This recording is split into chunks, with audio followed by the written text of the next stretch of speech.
Like I've touched on in a prior video, hip-hop is credited as having started in the Bronx. It didn't take long, however, for it to travel across the country and eventually reach the West Coast. Along the way, it developed multiple subgenres and each has their own pioneers. Music is great and all, but what happens when money comes into the picture and the business side of things gets a bit shady? An outsider comes into the mix, money not being split properly, and contracts that you probably shouldn't sign. Well, that's another one of those things that causes what we call rap beef. This is N.W.A. versus itself, pretty much. Niggas with an Attitude, aka N.W.A., the gangsta rap pioneer group of the West Coast, is considered by many to be one of the top hip-hop groups of all time, and with good reason considering their accomplishments, despite the group not lasting very long and the atmosphere of hip-hop at the time. The group formed in 1987 with the founding members Arabian Prince, Eazy-E, and Dr.Dre, with Ice Cube joining shortly afterwards, and then MC Ren and DJ Yella. The first member to leave was Arabian Prince, who is often not mentioned much when N.W.A. is talked about, as he left shortly after their first official album, Straight Outta Compton, released in 1988. He was even left out of the N.W.A. biopic that released in 2015 for whatever reason, despite him being involved in the early days of the group and record label. He was a producer on songs like Supersonic by J.J. Fad, and Panic Zone and Something to Dance To by N.W.A. He left due to problems with the business, like not getting paid royalties for songs, which he would be the first but not the last member to do so. According to an interview with Arabian Prince, he had a solo career beforehand, so he was more privy to the business side of things and tried to warn the other members of the group, but they did not take heed. Afterwards, he would go back to being a solo artist and producing for others. He would also go on to say in the interview that initially, the record label was supposed to be owned by everybody in N.W.A. However, Alonzo Williams, a popular LA DJ, club owner, and member of the World Class Wrecking Crew, which is the group that DJ Yella and Dr. Dre came from, said in an interview that the label was supposed to be co-owned by Eazy-E and Dr. Dre. Perhaps both of these things were talked about, but neither one came to fruition, obviously, as Ruthless Records was co-owned by Eazy-E and Jerry Heller, who was also the group's manager at the time. According to Ice Cube, Jerry was keeping money from all the artists besides Eazy-E, as those two were living in mansions and the rest were still financially struggling despite pulling in millions from record sales, tours, and the like. There's differing accounts exactly to what went on, but almost everyone involved, when asked in interviews years later, would agree that Jerry Heller played a big part in the problems with the business side of things. Due to a dispute over contracts, Cube decided to leave the group the next year in December 1989. I guess he started to see more of what Arabian Prince was seeking. With two members down, the four remaining members continued on as the group N.W.A. This would, however, change up their music style a bit because Ice Cube was known as being one of the main writers and rappers in the group and behind hit songs like F the Police. Around this time, the beef would also have its first physical altercation. Cold 187 who I'm just going to call Cold 187 because that is just, yeah. From the group Above the Law, who had recently signed to Ruthless Records, got into a fistfight with Ice Cube. Then later on that year, during a music seminar, Ice Cube's crew, including the rap group The Lynch Mob, who recently signed to Ice Cube's newly found label, will get into a fight against Above the Law and their crew in order to protect Ice Cube from any more trouble with them. Also around this time, Cube released his solo debut studio album titled America's Most Wanted. Despite the recent departure from the group, he didn't make any mention of them on the album. And it was supposedly going to be produced by Dr. Dre as well, but Ruthless Records wouldn't allow that since Cube left the group. N.W.A., however, clearly did not feel the same way about not dissing Cube though, as the same year in August, N.W.A. dropped their first and only EP, 100 Miles and Running. On the EP, they dissed Ice Cube on the title track pretty clearly. On Dr. Dre's second verse, he mentions how they started with 5, but one couldn't make it, so now there's 4. Obviously a reference to Ice Cube leaving the group. It's a relatively minor diss considering that they didn't even mention him by name, and especially considering what came to pass later on, but hey, they also threw shots at him on the track Real Niggas. The introduction of the song talks about people copying their style and trying to sound like them. They also throw shots here at Ice Cube. I don't know why, because he was part of their sound, but hey, whatever. They mention, once again, one person leaving the group and being down to 4 members, just like they did in the title track, 100 Miles and Running. Once again, a relatively minor diss, honestly. A few months later on, in December, Ice Cube released an EP himself titled Kill at Will, And on that, he came back at N.W.A. on the track Jackin' for Beats. On the song, he raps over multiple different beats and samples, and he sends slight shots in return at N.W.A. at the end of the song by making a mention of their song 100 Miles and Running, as well as sampling the song as well. He also mentions them, or rather purposely leaves them out of the outro of the EP titled I Gotta Say What's Up, which is the track where Ice Cube shouts out various artists that he's worked with, like the Bomb Squad, Sir Jinx, and a whole bunch of other people. However, he makes it a point to not mention his former group, N.W.A. In fact, after the last person he shouts out, he specifically mentions people that he forgot, obviously being the very high-profile group that he just left. Then it finishes with a phone call with someone asking Cube what's up with the rest of the group now that he went solo, and then it hangs up, obviously saying, I don't want to hear it. Once again, a reference to N.W.A. Around this time, Ice Cube would be interviewed again for the hip-hop show Pump It Up and would be asked about his separation from N.W.A., to which the group did not like his response, and he had mocked the DLC's voice after the car accident that left his voice damaged beyond recognition. This led to Dr. Dre finding Dee Barnes, the host, at a party they were all attending and confronting her about that episode. In a drunken rage, he assaulted her violently, which then resulted in her suing him shortly afterwards and settling it out of court.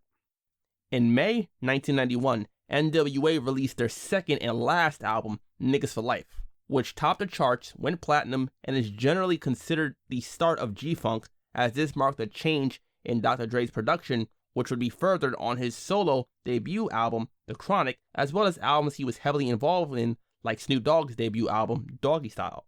Like 100 Miles and Running, the group took this chance to once again diss their former groupmate Ice Cube, which to me makes not much sense as he was the main writer on their first album. I mean, maybe you could say that they were just upset that he deserted them, but he did leave a good reason. Cube's beef was with Jerry Heller mainly, because of the handling of the finances as the group's manager and co-owner of the label. But back to these disses though, am I right? Niggas for Life featured the song Real Niggas, again from the EP 100 Miles and Running, this time without the intro about people copying their style, so on and so forth. The track right before it on the album, however, is titled Message to B.A. The B.A. stands for Benedict Arnold, which they referred to Ice Cube as in the song Real Niggas to diss him. History lesson time for all those that don't know. Benedict Arnold is the infamous military figure who switched sides during the American Revolutionary War from the Americans to the British. So yeah, it speaks volumes for how they took Ice Cube leaving the group at the time. They added that interlude into this album and essentially changed it so that the song sounds much more like an Ice Cube specific diss. On Message to B.A., they play what sounds like phone calls from listeners talking about Ice Cube, making references to altercations like that fight he was recently involved in, and generally insulting him. This was soon after be used by Ice Cube for his vicious return towards the group, however. A few months later, in October, Ice Cube released his second album, Death Certificate, which featured the song No Vaseline, going straight at N.W.A., as well as Jerry Heller, and came to be known as one of the best diss tracks of all time, and some would say led to the dissolution of the group as a whole. On the track, Ice Cube starts the song off in a similar way to the song that dissed him, Real Niggas, with the disparaging phone calls about Cube interlaced with some in return doing the same to the group without him. From there, it's just a barrage of hard blows one after another, breaking down Dre in the first verse, MC Ren in the second verse, and Eazy-E and Jerry Heller in the third verse.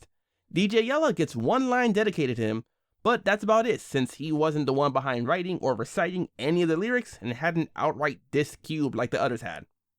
He largely addresses the fact that Jerry Heller was indeed ripping them off, hence the No Vaseline. They're getting raped for the money, etc., etc. It was a well-deserved diss, especially to Jerry for playing such a large role in the demise of the group. Unfortunately, this would also be the start of critics coming at Ice Cube with claims of anti-Semitism due to his dissing of Jerry and one infamous line in particular. Those who heard the song, you know what the line is already. These are claims, however, that Ice Cube would still deny to this day.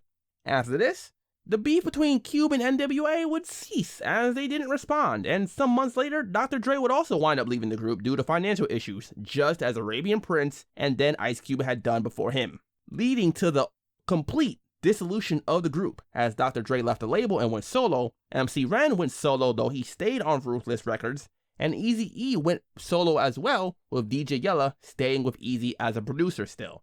This was the end of N.W.A. as a group, at least as far as making new music and whatnot goes.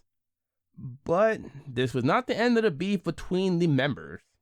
In 1992, Death Row Records was co-founded by Dr. Dre, DLC, who is a friend and one of the main writers for Dr. Dre, as well as former bodyguard and NFL hopeful Suge Knight, and music exec Dick Griffey from Solar Records. This furthered the ongoing tension after Dre had left the group, as he was still contractually obligated to Ruthless Records and wanted to get out of it. Eventually, a deal was settled on, with some saying that Suge Knight strong-armed Dre, DLC, and Michelet out of the contracts of Ruthless by threatening Eazy and Jerry with physical violence. Some say it was threats to Eazy-E's mother in particular that got them to sign the deal. According to an interview by Jerry Heller, he claimed that Eazy-E spoke to him about killing Suge Knight to get rid of his problematic behavior, and that he calmed Eazy down and stopped him from going through with it.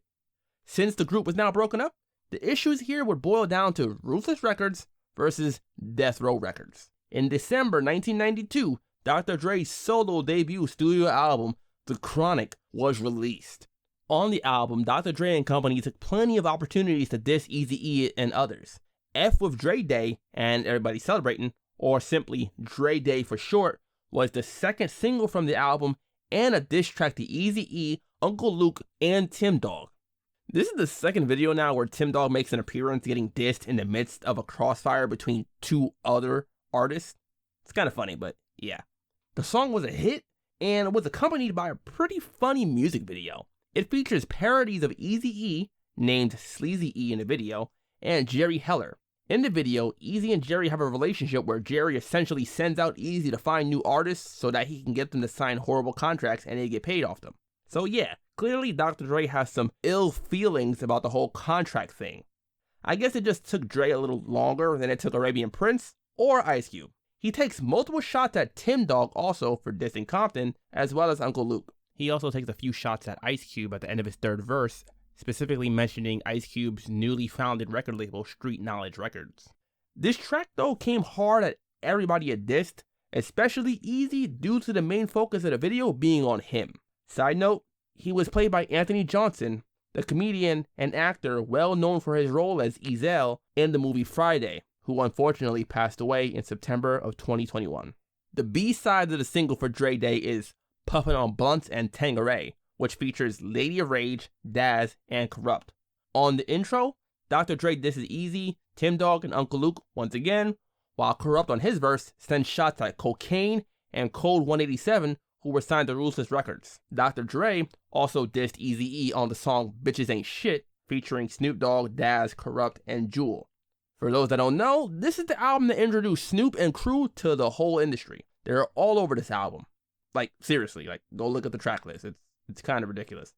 Bitches Ain't Shit has everyone speaking about women, as you can probably already guess. But Dr. Dre's verse in particular has him talking about Eazy-E actually, calling him a woman and all of that. He also, of course, makes mention of Jerry Heller in the verse as well. As Ice Cube emphasized in No Vaseline, Jerry would really be the root cause of the issues between the group, and it's really sad to see. It truly is. Around this same time, Eazy-E also released his debut EP, 5150 Home for the Sick, in which he did a slight diss to Dre on the intro track, but no other real shots were directed at him on the EP.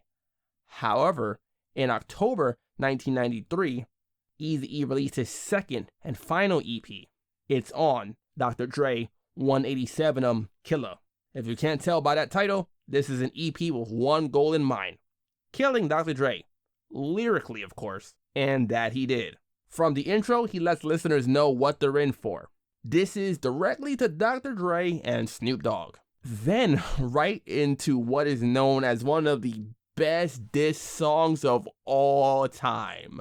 The lead single of the EP and Eazy-E's highest charting single, Real MFN G's, or Real Compton City G's for the censored version. This has one of the most West Coast sounding beats I think I've ever heard, and it's one of the hardest ones at that. It's easily my favorite Eazy-E song and right up there with No Vaseline. as my favorite diss track ever. No Vaseline has a slight edge, if only because he dissed the whole group and he wrote his own lyrics, while Eazy-E had new Ruthless Records signees and brothers, Dresta and BG Knockout, rapping on the song as well as writing his verses.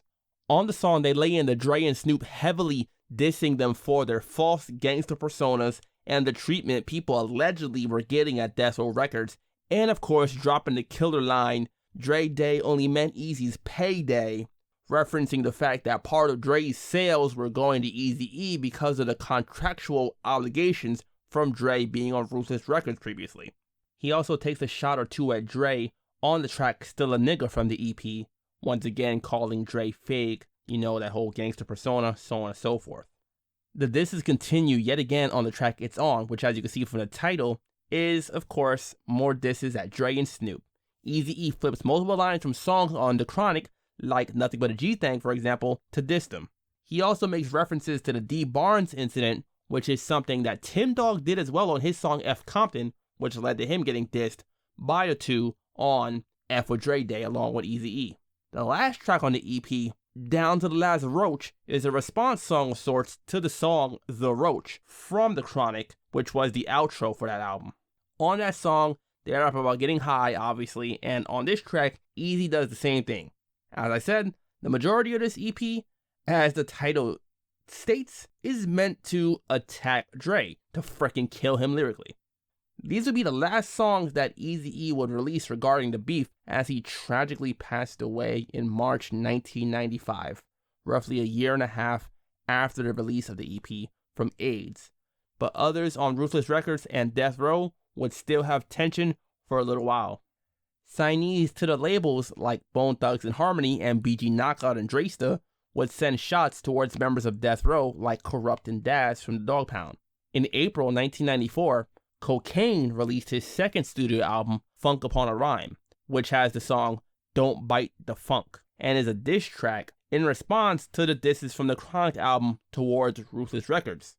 The song features Cold 187, who goes quite hard at Corrupt in particular, and he disses Dre and Snoop as well, mostly in response to the song Puffin' on Blunts and Tangeray, the B-side of F with Dre Day. He also touches on the fact that Dre didn't really diss Ice Cube much at all after No Vaseline was released, claiming that Dre is really scared to go against Cube at all, and implying that although Dre left Ruthless, not to get robbed for his money anymore, that the same thing is pretty much happening at Death Row Records, as he really isn't the owner of the label there either.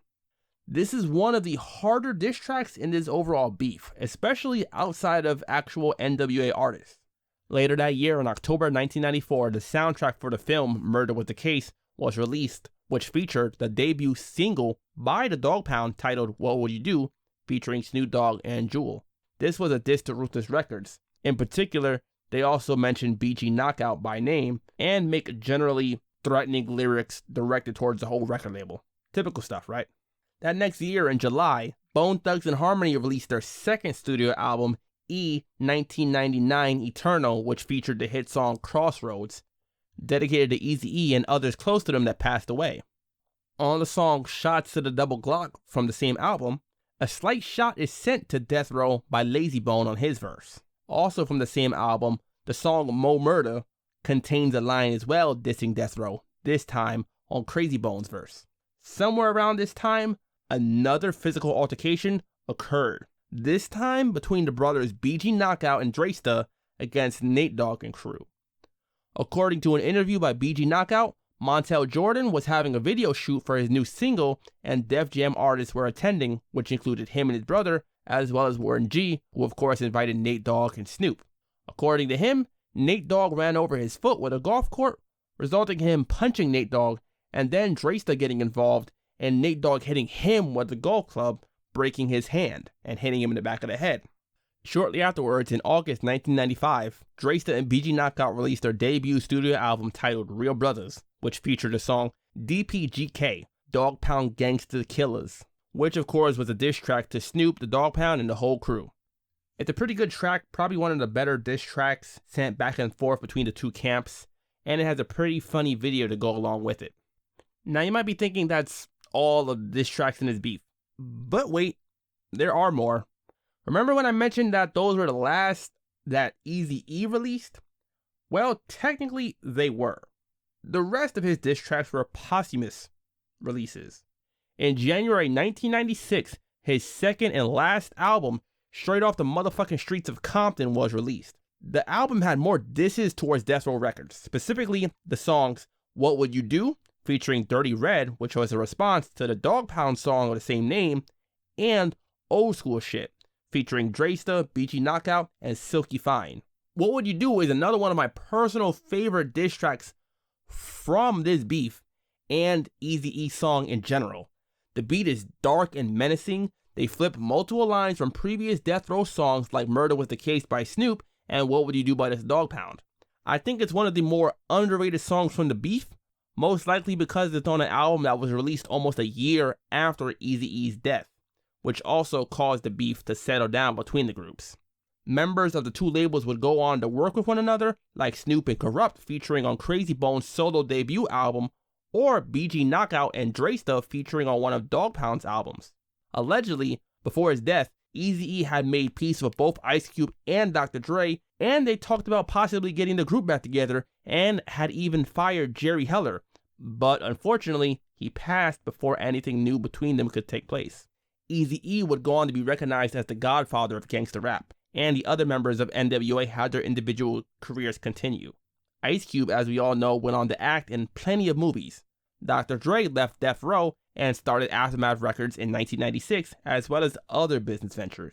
DJ Yella, after the death of Eazy-E, released an album dedicated to Eazy, which he produced and had artists like BG, Dresta, and Dirty Red rap on. Then he moved to work in the adult film industry as a director and producer for several years. MC Ren continued to release music solo, but left Ruthless Records after his third album.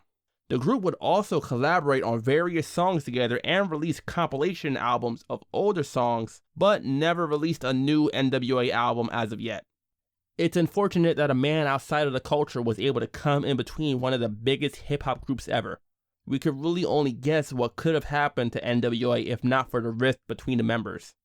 As far as the winner of this beef, if I had to pick one musically, it would probably be Ice Cube for the first part of the beef and Eazy-E when it comes to the Death Row versus Ruthless Records portion. Anyone that knows me probably knows that Eazy-E is one of my favorite rappers, despite the fact that he wasn't much of a writer himself. But hey, that's all for this episode of the Rap Beef series though. As usual, let me know in the comment section below what your favorite track from the beef is, who's your favorite artist in this, and what beef you'd like me to cover next.